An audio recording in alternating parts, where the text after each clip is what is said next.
Amigos do canal Natan Lisboa, estou eu mais uma vez aqui no Rio de Janeiro e dessa vez eu vou conversar com Sérgio Stern, um grande dublador. Essa voz eu tenho certeza você conhece, todo mundo conhece. É impossível esse cara abrir a boca e você não saber quem é. Confere aí. Eu não sei, eu diria assim, manda esse treco de volta, senão o bicho pega. Confere aí. Natan Lisboa.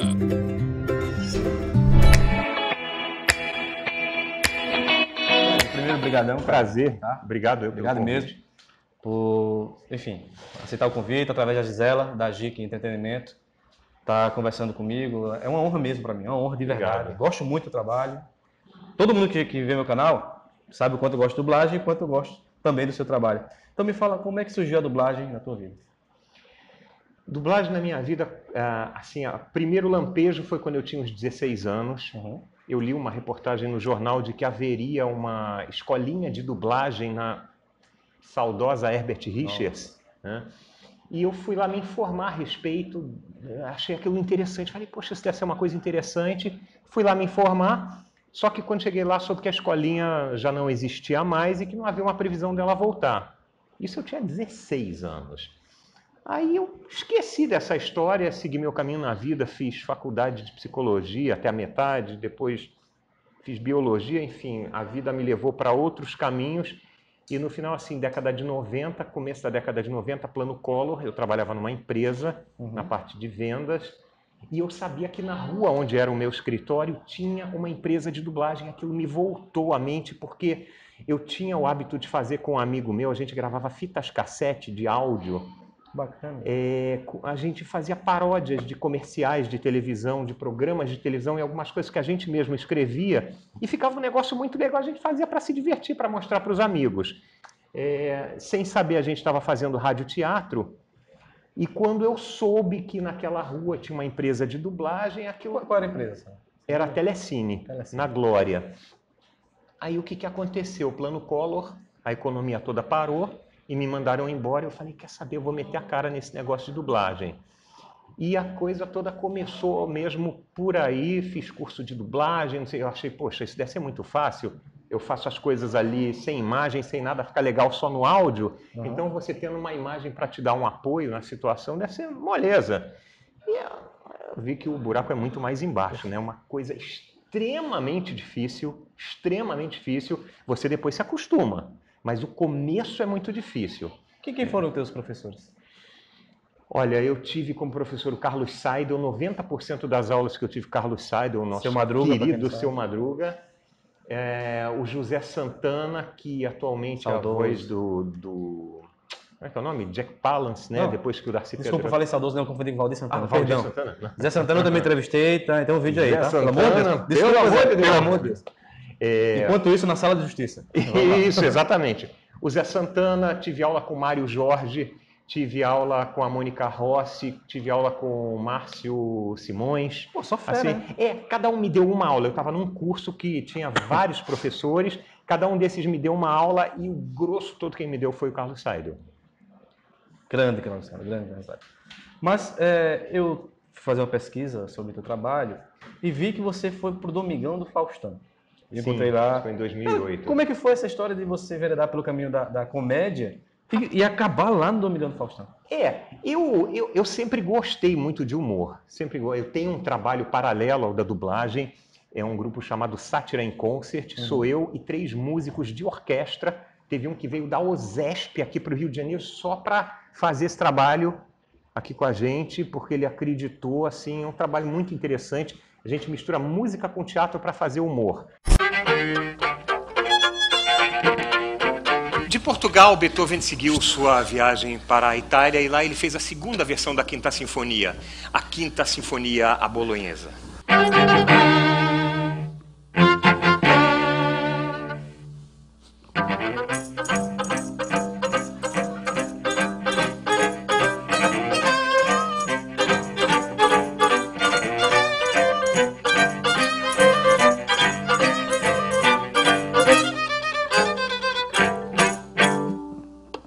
Aí você pergunta, é tipo não sei o quê? Não, não é tipo nada, não existe nada parecido aqui no Brasil.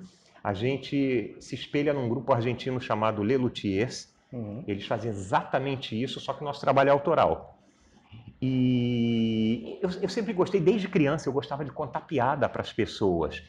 E como é que foi o negócio do Comédia em Pé? Uma vez o Fernando Caruso, assistindo um show do Sátira em Concert, eles estavam começando a fazer o Comédia em Pé, estava começando o stand-up aqui, e ele me convidou para fazer uma participação lá.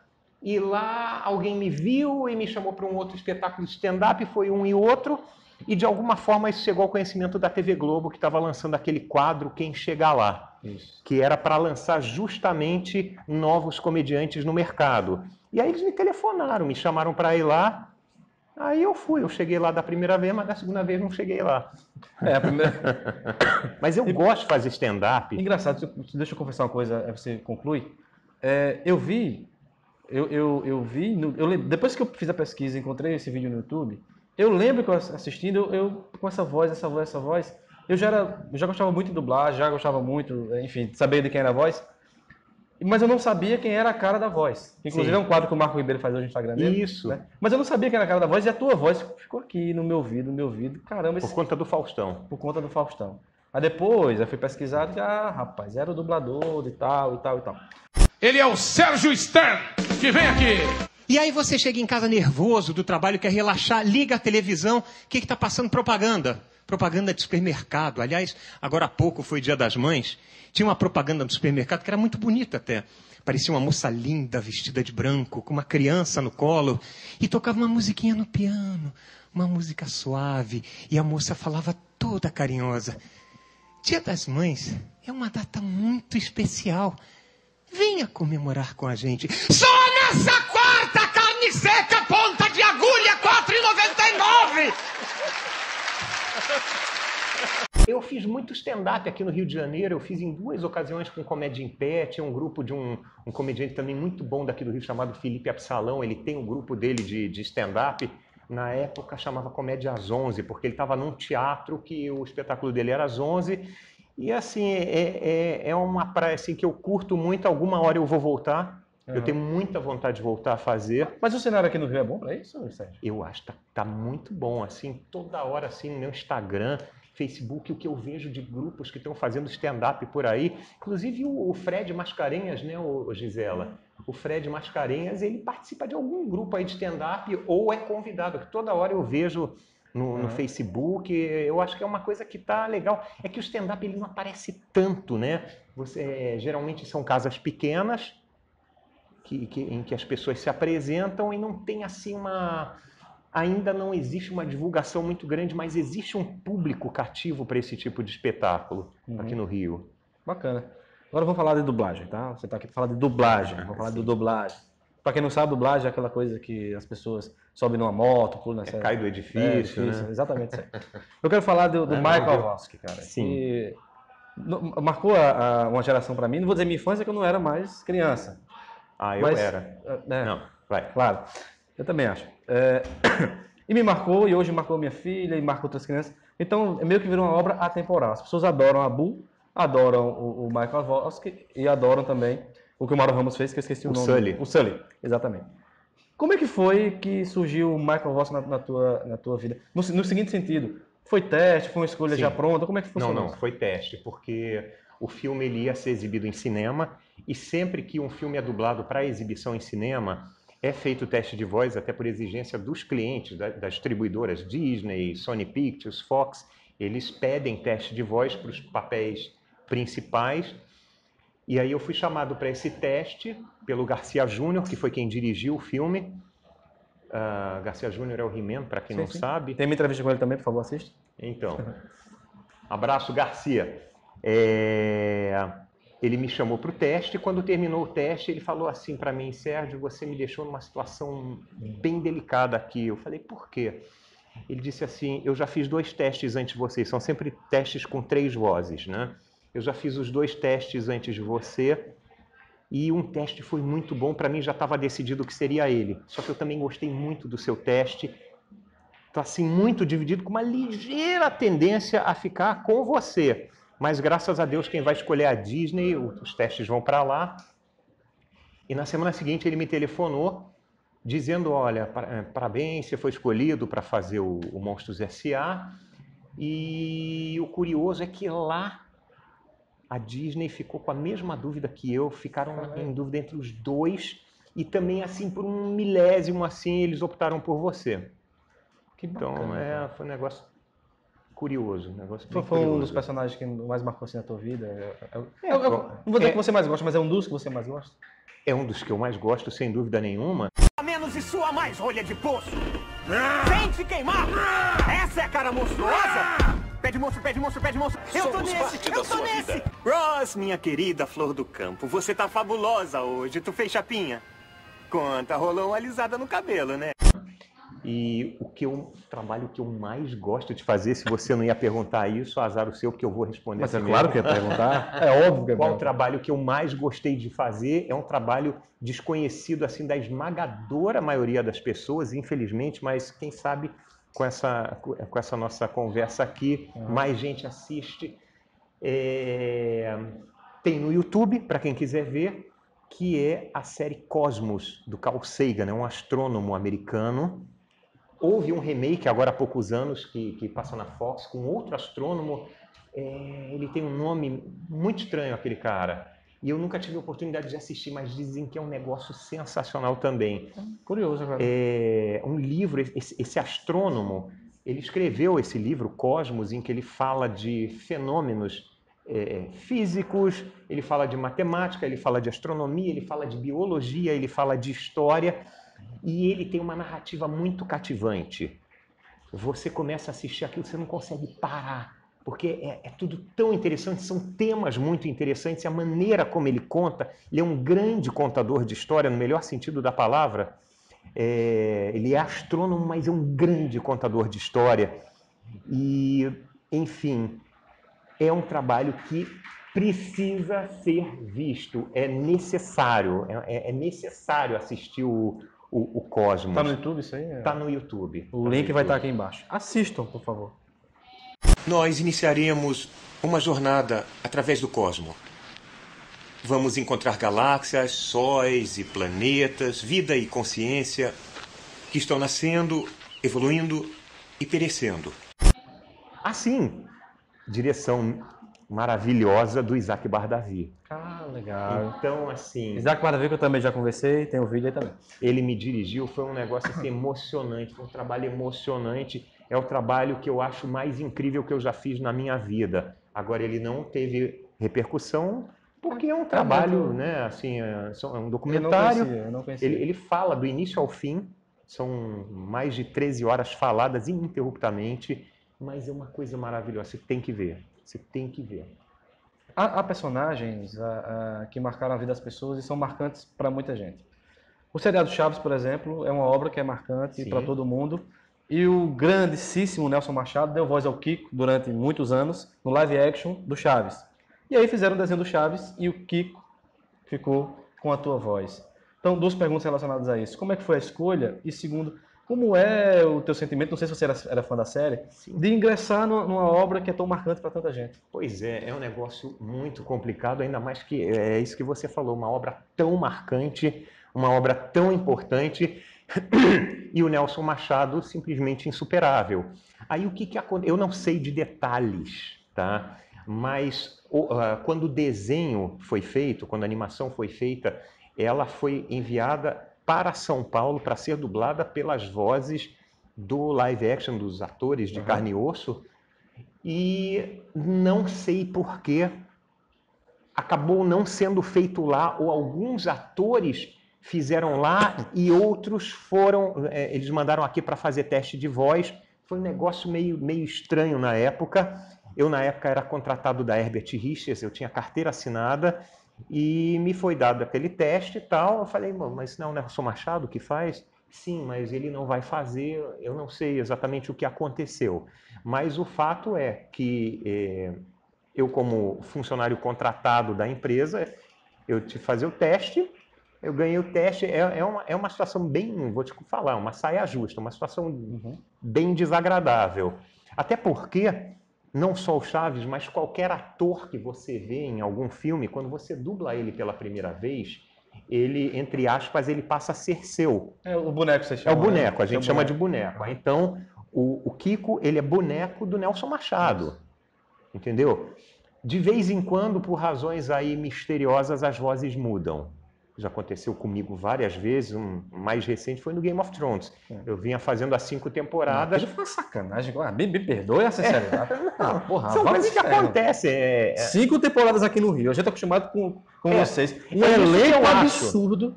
É isso que Vai eu pra acho. São Paulo? A pessoa, o telespectador, ele está acostumado com aquela voz.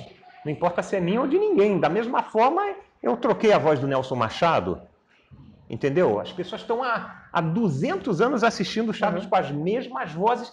Existe um atenuante aí por ser um outro tipo de suporte, né? Não é gente que está atuando, é uma animação. Então, os traços são mais infantis e tal. Então, a imagem é diferente e tal. Isso, de uma certa forma, pode talvez atenuar, mas é o tipo da situação que eu, como profissional, eu como espectador, eu fico incomodado quando eu mudo uma voz de uma série que eu estou acostumado a ver.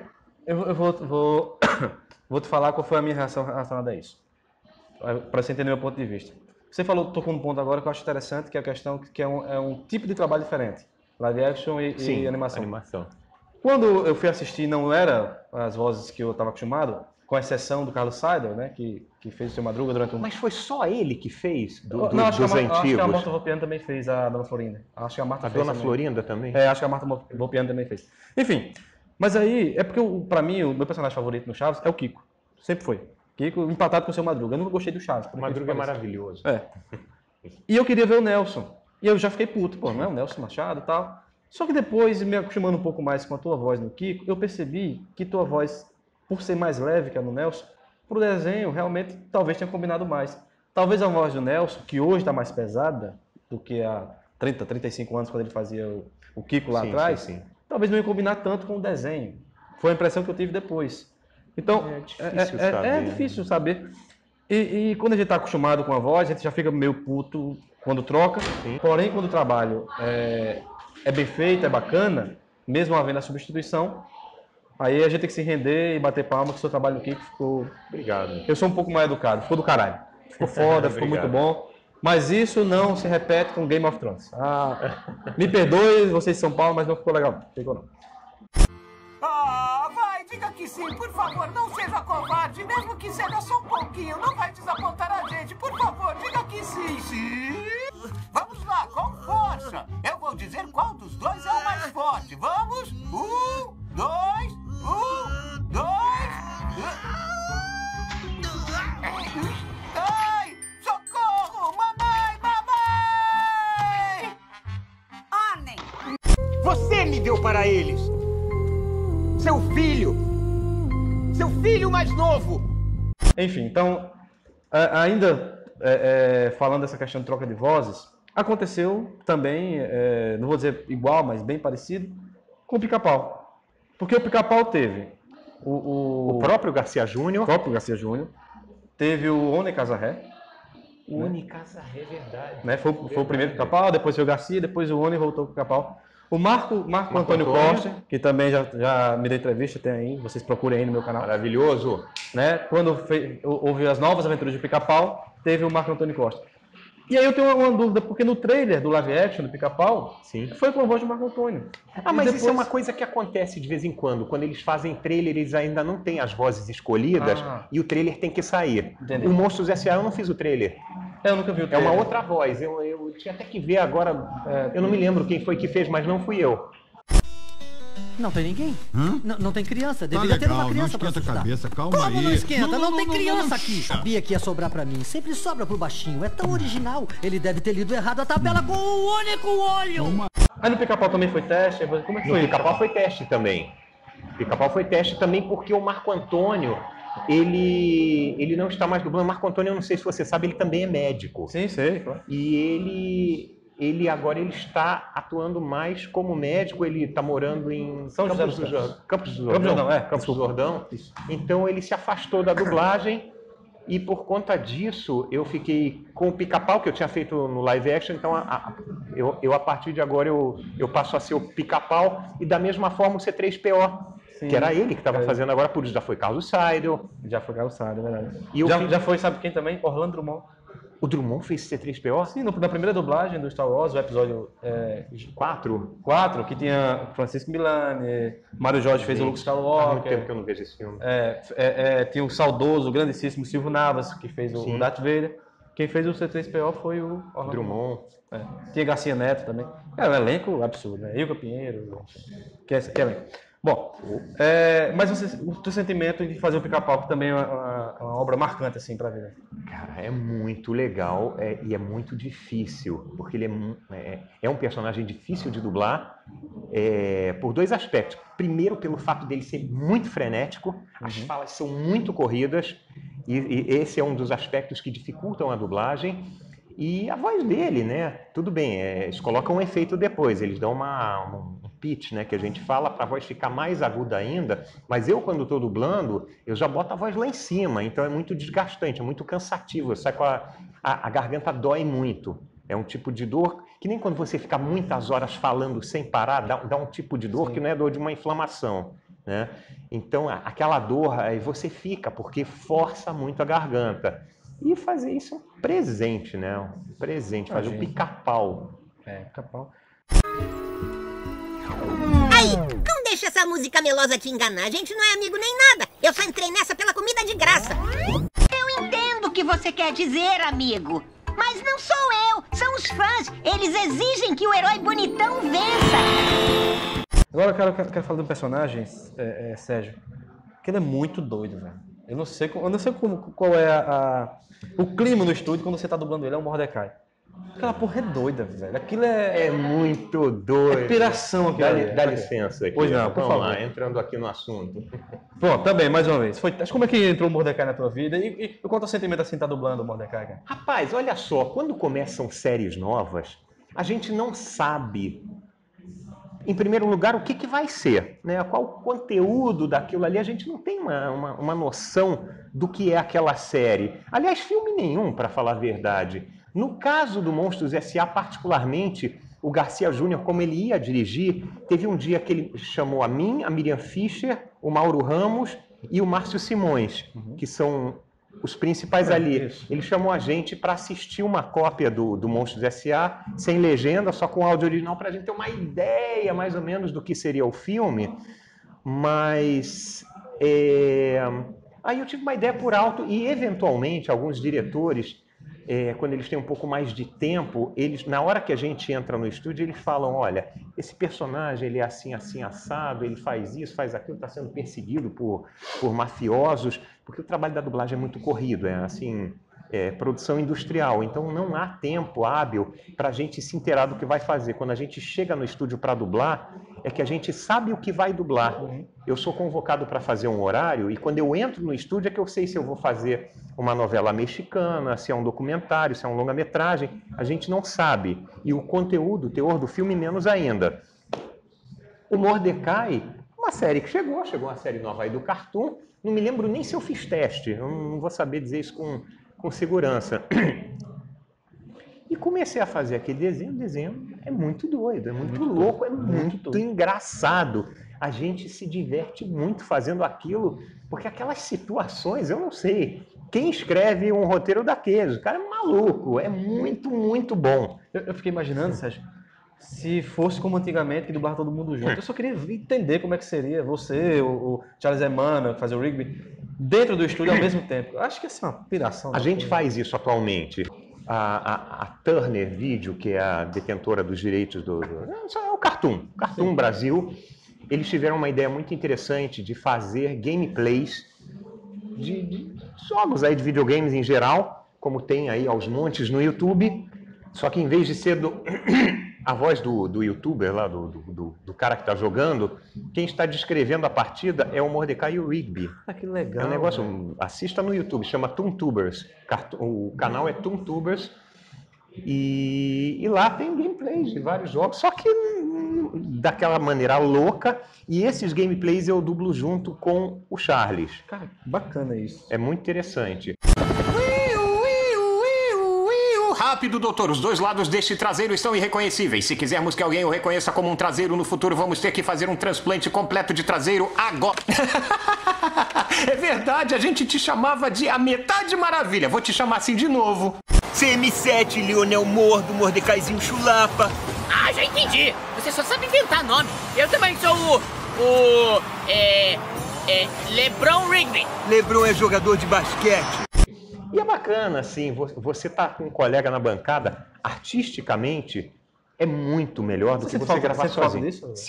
Sinto muita falta. Existe o lado técnico, né, que é muito mais prático, é muito mais adequado fazer, termos técnicos, fazer com o computador, como a gente faz hoje, entra um no estúdio, aí ele sai, entra o outro. Por quê? As pessoas têm vozes diferentes, têm emissões diferentes. A minha voz ela não é muito alta. Eu falando assim, normalmente, minha voz não é uma voz muito alta. E tem gente que tem um vozeirão, que a pessoa só falando... Parece que tem alto-falante na boca. Exatamente. Aí quando eu estou na bancada com uma pessoa dessas, em tempos antigos, né, em tempos idos, a gente tinha que se adequar na frente do microfone. Sérgio, afasta um pouco mais, ou se aproxima um pouco mais. Fulano, se afasta um pouco mais, tua voz está sobressaindo muito.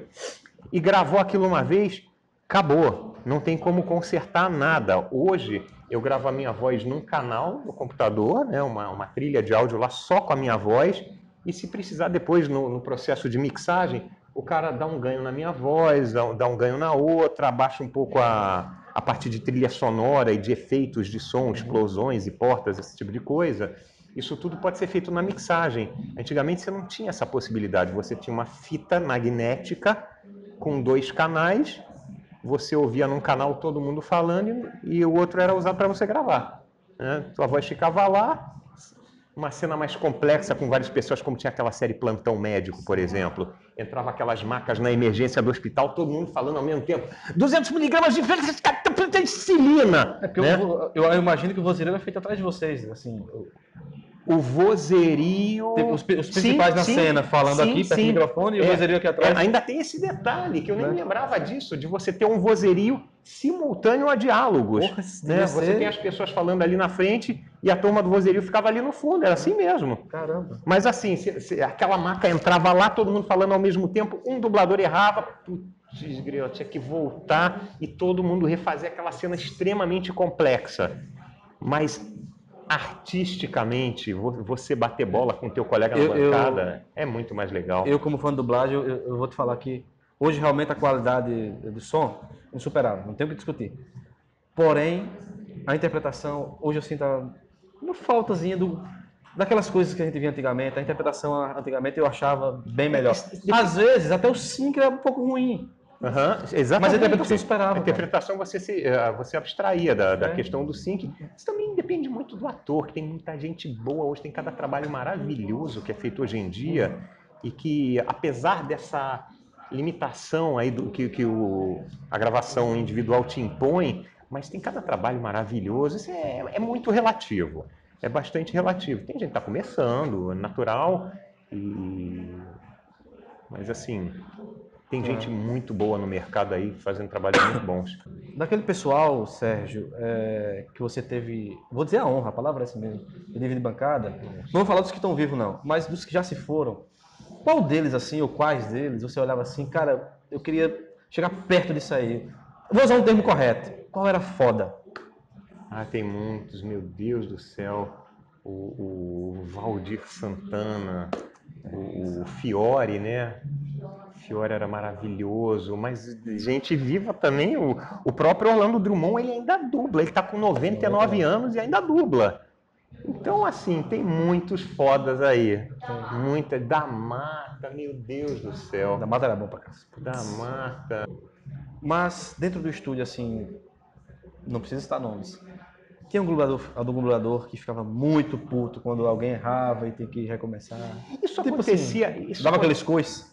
Isso acontecia mais com o pessoal das antigas. Tinha umas pessoas que eram assim, coisa muito de temperamento, né? Até porque você dublava junto, ficava todo mundo junto na bancada, né? Então aquelas pessoas já tinham uma bagagem muito grande. Aí você estava entrando lá, você estava pisando em obra. Quem é esse estranho assim? Tô falando, né? Quem é esse estranho aí que tá entrando aqui no meu estúdio, entre aspas? Aí tá bom, aí você tinha que dividir a bancada com aquela pessoa que já era assim um mito na dublagem. E aí você começava a errar muito, as pessoas de vez em quando ficavam sim incomodadas. Isso é até natural, mas hoje em dia não tem mais isso. Graças a Deus. Mesmo o pessoal que já está aí há muito tempo, sei lá, o próprio Orlando Drummond, uma gracinha. Dividir bancada com ele, você pode errar 20 vezes, ele vai te sacanear, ele não vai te xingar. Ele imagina que seja assim mesmo. Porque eu tive a honra, o prazer, o privilégio de ano passado ir à casa dele, entrevistá-lo, ele e os netos. E ele me recebeu como se recebera a um neto. Assim, é impressionante. Orlando. Maravilhoso. Beijo pra você. Beijo. Ô, Sérgio, tecnicamente falando, hoje os efeitos, né, vem no ME, né, que é música e efeitos, e também vem a parte das vozes, e hoje se usa o Pro Tools, então está muito mais fácil. Mas antigamente, eu tenho uma dúvida técnica, não sei se você vai conseguir responder. Como é que era feito os efeitos quando, por exemplo, tinha um telefone e a voz ficava igual, o pessoal estava ouvindo o telefone, o som do rádio, o eco do jogo de beisebol estava passando na televisão, ficava aquele... Como é que é feito isso? Existiam nas mesas de áudio, existem alguns recursos que já desde sempre existiram. Você na sua casa mesmo, se você pegar Caramba, falar em equipamento de som hoje em dia é um negócio meio delicado. Isso aqui é um equipamento de som, né? O cara tem um aparelho na mesa, mas de qualquer maneira você tinha lá um botãozinho para controlar graves, médios e agudos. Então só com esse tipo de coisa o cara já conseguia fazer um som de rádio. Ele tirava totalmente os graves, botava agudo e médio lá no alto, não sei se é exatamente assim, mas os graves saíam todos, e aí saia aquela voz que parecia meio enlatada, né? O cara lá do outro lado, o cara no rádio. A criatividade, assim, aflorava, né? Porque os caras tinham que fazer com aqueles poucos recursos, tinham que conseguir determinados resultados, e a primeira dublagem que eu vi na minha vida, quando eu entrei pela primeira vez para assistir uma pessoa dublando, foi a Miriam Fisher. Era um filme que contava a história verídica de uma menina que caiu num buraco, estava andando no quintal da casa dela, caiu num buraco, ficou entalada lá embaixo. É o resgate de Jéssica, se não me engano. Nossa, memória. É isso. E ela fazia a mãe da Jéssica, e a Jéssica estava lá presa lá no buraco, e aí os caras tiveram que cavar um túnel paralelo para resgatar a menina lá por baixo. Mas quando a Miriam falava, quando a câmera estava dentro do buraco ali, você ouvia a voz da Miriam, ela estava com uma lata de refrigerante, tinham tirado a tampa da lata de refrigerante, ela falava para dentro da lata de refrigerante para dar aquele efeito lá da caverna, uma coisa assim. Caramba. A criatividade... Mas você falou da questão da mesa, de transformar num som de rádio, digamos assim. Mas isso era feito na hora que ela estava dublando ou no mixer, na hora que estava mixando? Eu acho que era feito na hora. Inclusive, no script, você tem um script que fica com o dublador, né, o texto, né, que vai ser dublado. Tem uma cópia que fica com o dublador, uma com o diretor e uma com o cara que hoje opera o computador. Na época ele operava a mesa de áudio. E ali tinha indicado filtro, né? Tinha lá na fala da mãe da Jéssica, do lado tinha lá, mãe da Jéssica, filtro. Aí o cara ouvia que tipo de efeito que precisava e na hora ele fazia aquilo. Ok, podemos gravar. Caramba, que... É muito legal, uma coisa artesanal, mas era muito legal. Realmente a criatividade naquela época aflorava mesmo, cara. E hoje você faz até um impossível, né? Você faz som de dinossauro que ninguém nunca ouviu, né? Exatamente. Você já fez várias participações em novela, cinema, já fez teatro também. Sim. E dublagem e tal. Mas dessas artes, assim, tem algum que você pode escolher? Essa que eu mais gosto? Ai, parece clichê, parece aquela coisa que todo mundo combina de falar a mesma coisa, mas teatro é muito bom. É muito bom. Você ter a resposta do público na hora em que a coisa está acontecendo, você presenciar aquilo, a maneira como as pessoas estão respondendo ao teu trabalho, é uma coisa muito mágica. Começa que tem a própria questão daquele friozinho na barriga que dá antes de você entrar em cena. Você não sabe se o teatro está cheio, se vai ter bilheteria, enfim, se a peça vai correr bem, você não sabe, aí fica aquela coisa meio tensa. Aí quando abre a cortina e você tem uma plateia mais ou menos cheia, isso já te dá um alívio. E aí depois, sei lá, você vê as pessoas, você sente as pessoas reagindo, mesmo que não seja uma comédia, a comédia é muito evidente, as pessoas simplesmente riem e você escuta. Mas se é uma coisa assim, um drama, alguma coisa assim, você ouve, às vezes, eu participei de um musical, para mim também foi o melhor trabalho da minha vida em teatro, não sei se algum dia eu vou ter a felicidade de fazer alguma coisa desse nível, Um Violinista no Telhado, do Charles Miller e Cláudio Botelho. E assim, aquilo era uma montanha-russa de emoções. Ora as pessoas estavam caindo às gargalhadas e ora as pessoas, eram cenas emocionantes, as pessoas choravam, a gente ouvia assim, vindo da plateia, auditório lotado, 1000 lugares, todos os dias, lotação esgotada. Foi um acontecimento aquilo ali, vinha ônibus da Argentina, do Uruguai para assistir. Foi uma coisa linda, linda, linda. Então você sente, na hora que a coisa está acontecendo, na hora que você está executando o trabalho, você sente como é que a pessoa está reagindo, como é que aquilo está chegando lá. Isso é uma coisa muito mágica. Você não tem isso fazendo televisão, cinema, dublagem. Você pode ouvir depois, você pode ler comentários, as pessoas vêm falar com você e é muito legal, é muito gratificante. Mas o teatro é uma coisa mágica. Você está ali no palco, se expondo ali para as pessoas todas. Você na televisão, no cinema, você está na frente de uma câmera aqui e, enfim, pode te intimidar um pouco, eventualmente pode, dependendo da situação, mas o teatro você está ali na cara das pessoas, né? Você trocaria? Se pudesse viver só do teatro, você... Difícil pergunta. Difícil de responder, mas eu ficaria muito feliz se eu tivesse condição de viver só de teatro. Não sei se eu trocaria, se eu deixaria de fazer as outras, porque eu também gosto de fazer os outros. São coisas muito diferentes. O teatro, você recebe o texto, você fica ali 2, 3 meses trabalhando naquele texto, ensaiando, decorando, marcando as cenas que você vai fazer. E o texto do teatro, você faz ele na ordem que ele vem escrito, né? Você conta aquela história do início até o fim, numa ordem cronológica dos acontecimentos. A dublagem, a televisão, você faz uma cena aqui, aí a outra que aparece lá na frente do teu personagem, você não vê o conjunto todo, você não está presente no conjunto todo da história, então é uma coisa fragmentada, é interessante também, é desafiante. Quando eu faço essas participações em novela, eu não estou nem participando da história, eu caio ali no meio de paraquedas e de repente eu tenho que estar ambientado com aquela situação. Negócio difícil, eu acho bem difícil. E o cinema é um misto dos dois, porque no cinema você recebe o texto antes, você estuda, você ensaia as cenas, mas também filma, né, numa sequência desconexa. Cada um tem o seu molhozinho, é gostoso fazer tudo. Eu não sei se eu faria só teatro, não sei se eu gostaria de fazer só teatro, mas eu gostaria muito de poder fazer mais teatro. Bacana. Caminhando então para o fim do nosso papo, Sérgio, eu não costumo pedir voz, essas coisas do dublador não, porque é mais um bate-papo. Não é nem voz, é porque você falou aí no musical, aí me veio agora, assim, na hora, aquela linda canção, que eu não sei quem foi que compôs, que o Michael Voss faz para...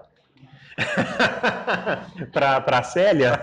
Quer que eu cante? Por favor. Vamos lá. Mas quem fez aquilo aí? Vendo o texto original, quem foi que fez aquilo? Não, aquilo certamente adaptado. Eu não sei como é que é a letra original daquela linda canção de amor. Linda, me arrepiado agora. Não. Tanta emoção. Prepara aí. Por favor. Vamos lá. Tu és pra mim um chuchu que eu colhi na vida. E acabou a música. Ela é tudo isso. É quase uma ópera, né? De tão grande. Bom, gente, eu quero agradecer a Canicos, Moda Nerd, que me veste, tá? O link tá aqui embaixo, veste esse canal. Moda Nerd com a Canicos. Agradecer a Gisela, que tá aqui também filmando, da Giga Entretenimento, pela oportunidade. E Sérgio, brigadaço. Brigadaço. Prazer. Espero que tenha gostado. Adorei. Quiser fazer de novo, depois a gente faz mais uma. Então, para concluir, de fato, o recado que você dá para os seus fãs. Prestigiem a dublagem de qualidade, prestigiem a boa dublagem, porque você está prestigiando a sua cultura, você está prestigiando a sua cultura mesmo, né? A sua cultura, a dublagem, ela não é simplesmente um trabalho de tradução literal, e até por causa disso a gente fala versão brasileira, muita coisa é adaptada, porque senão pode não fazer sentido quando você traduz literalmente para o português, principalmente a questão de piadas, coisas assim. A piada perde a graça, não tem muito sentido quando é passado para a gente. Então a gente faz adaptações, é um trabalho dificílimo, como eu falei no início, É um trabalho que envolve muita gente e é feito com muita seriedade. Então, cobrem como aconteceu. A gente sabe que recentemente houve séries que passaram aí via streaming, que foram exibidas e que a qualidade estava bastante ruim, e essas séries foram redubladas depois de terem sido exibidas, foram devolvidas para outros estúdios que inicialmente dublavam isso por causa de vocês, por causa da preocupação que vocês têm e do direito que vocês têm de assistir um trabalho de qualidade. Então, a dublagem está ruim, chia, grita, esperneia, manda e-mail, manda o que quer que seja para quem é o responsável por esse tipo de trabalho, porque dá resultado e as séries que vocês gostam de assistir, os filmes que vocês gostam de assistir, só vão ficar cada vez melhores. Então, reclamem sim, tá? E por isso mesmo a frase, prestigie a dublagem de qualidade. Esse é o recado. É isso, gente. Ó, Sérgio Stern, olha a qualidade desse cara, olha a qualidade desse vídeo, então compartilha, se inscreve, faz essa porra toda que vocês sabem, e principalmente, como o Sérgio falou, prestigia a boa dublagem e reclama quando a dublagem for ruim. Reclama. Porque profissional desse gabarito aqui não é sempre que vai existir não, tá bom? Obrigado e até o próximo vídeo. Obrigado, gente.